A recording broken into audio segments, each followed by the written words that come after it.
La charge mentale à l'hôpital, elle est liée au fait qu'il y a énormément de choses à faire et aussi au fait qu'il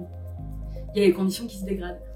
Le Covid, ça a été un révélateur, une mise en lumière de ce qui se passe à l'hôpital depuis maintenant plusieurs années, voire dizaines d'années. Des lits qui ferment, des postes qui sont gelés, figés et jamais pourvus à nouveau, avec de moins en moins d'agents administratifs, de moins en moins d'aides-soignants, de moins en moins d'infirmiers par patient. Et donc tout ça, c'est des charges de travail qui sont reportées sur d'autres personnes, au hasard les internes, parce qu'ils sont en bas de la chaîne alimentaire, donc autant que ce soit eux. Et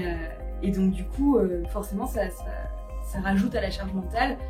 et donc au stress du travail, parce que tu es en train de soigner un patient, mais tu es préoccupé par le fait qu'il faut à tout prix que tu aies fini les papiers de sortie pour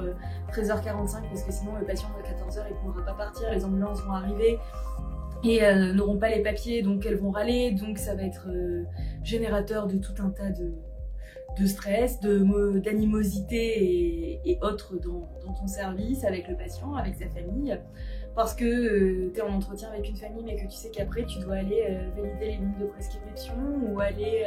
voir une autre famille ou aller vérifier qu'un patient va bien. Et en fait, chaque tâche que tu fais, tu penses aux 10 tâches que tu as à faire derrière. Et en fait, quand tu rentres chez toi le soir, la seule chose à laquelle tu penses, c'est les tâches que tu n'as pas eu le temps de faire. Et c'est un cercle vicieux. Et c'est aussi pour ça qu'on a des médecins de plus en plus stressés et on a des médecins qui sont de plus en plus tôt de l'hôpital.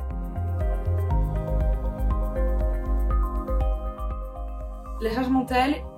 et la qualité des soins qu'on donne aux patients, ce sont deux choses qui sont directement liées.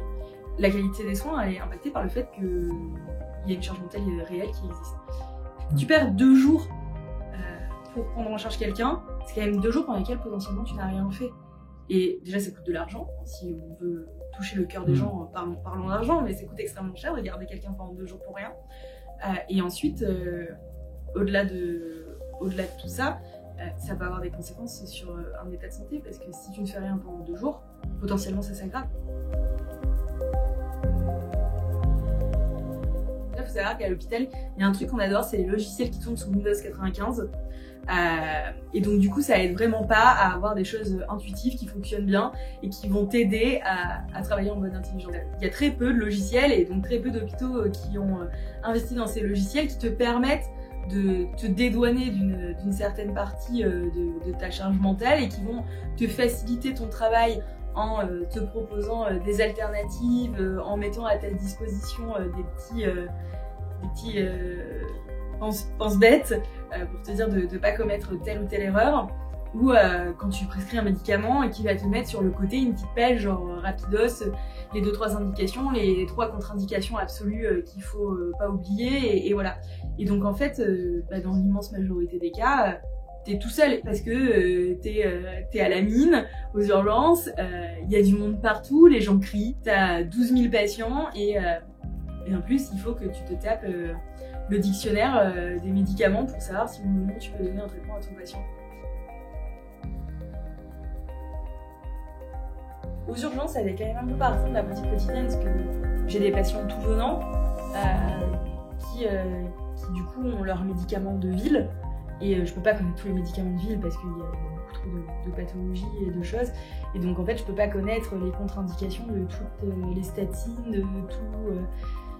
de tous les antihypertenseurs, voilà, je connais certaines grandes règles de grandes familles et tout ça, mais il y a des détails que j'ai pas. Donc c'est vrai que ça fait vraiment partie des choses que je vérifie à chaque fois que je represcris un traitement. Par exemple, s'il y a un patient que je garde hospitalisé et que du coup j'ai son ordonnance sous les yeux et que je me dis mais quel médicament faut que j'arrête pour son hospitalisation, du coup je vais prendre peut-être 5-10 minutes pour vérifier toutes les contre-indications et les interactions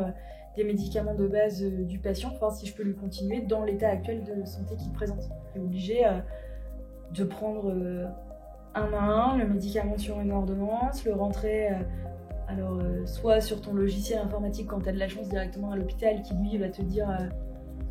les choses, soit sur tes comptes perso d'applications ou de sites internet d'aide à la prescription dans lesquels tu vas rentrer le médicament et lire tout ce qu'il y a à lire. En plus, selon les sources que tu utilises, c'est plus ou moins des tartines à lire. Et tu lis, tu cherches les informations, et puis après tu tapes le médicament suivant et tu recommences. Et alors quand les patients ont 2 ou 3 médicaments, ça va, mais quand leur ordonnance c'est un recto verso, c'est un peu plus long.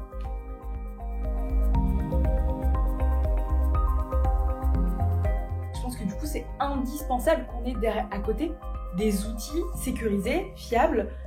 qui vont faciliter et accompagner les décisions de prise en charge thérapeutique pour les patients, parce qu'en fait c'est plus possible d'avoir des choses qui fonctionnent pas ou mal, et dans des contextes où en plus de base tout le reste autour ne va pas non plus. Une aide à la prescription qui serait vraiment intelligente, qui t'accompagnerait complètement et t'aiderait, oui. Alors il y a des gens qui diraient je vois pas l'intérêt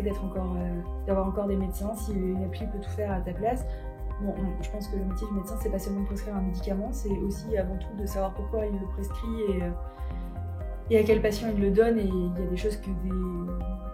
des applications et des sites internet ne pourront jamais faire, mais l'intelligence artificielle en médecine on en parle de plus en plus, ça se développe, et c'est pas quelque chose qui va contre le métier de médecin, c'est quelque chose qui permet de le upgrader,